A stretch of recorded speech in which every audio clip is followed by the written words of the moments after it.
Exactly cool.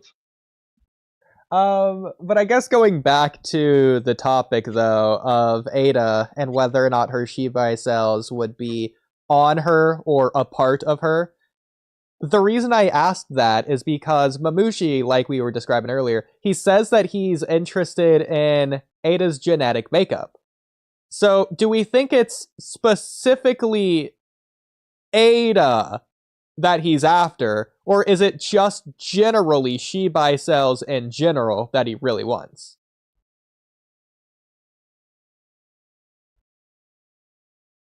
Because if so, then he could change his target just like Jura changed his target from Naruto to Himawari because he realized, oh, Himawari has the Nine Tails. All right, screw you, Naruto. I'm going after Himawari now. It's possible that he'll realize, oh, Damon, Kawaki, Boruto, for anyone else who has Shibai cells has Shibai cells. I'm gonna go after you instead now.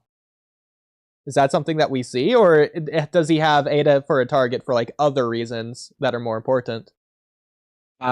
He's got Eida for other reasons. He's going after her for, other specific reasons.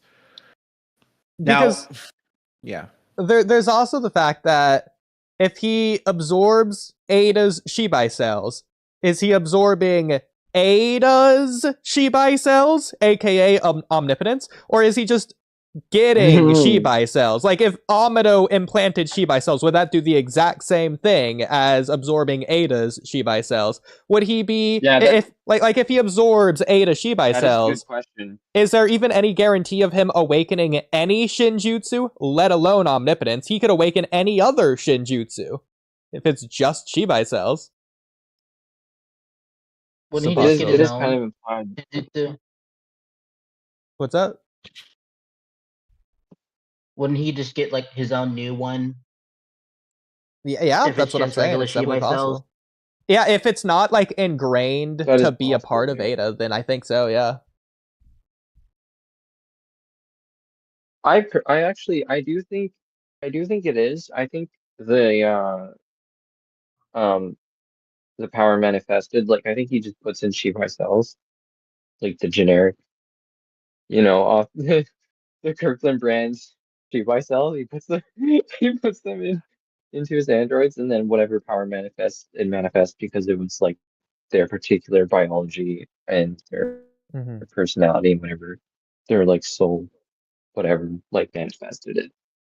Yeah, I mean, it was Shibai's abilities. It's not like they can make up their own, but I get what you're saying. Yes, it's like same wavelength. No, yeah, but what I'm saying is their particular makeup is what manifested the particular ability of Shibai's that it did, and not any other. Like, it's the reason why Eida doesn't have prescience, for example, is because it wasn't. I guess you could say like it wasn't compatible. I think there's a compatibility thing with it. Yeah. Or maybe. No, I guess that sounds right. Yeah. Anyone else have thoughts on that? So the conclusion for that would be that Mamushi wouldn't necessarily awaken omnipotence just because he devoured Eida. Exactly. He might awaken something else, or he might not awaken any Shinjutsu at all.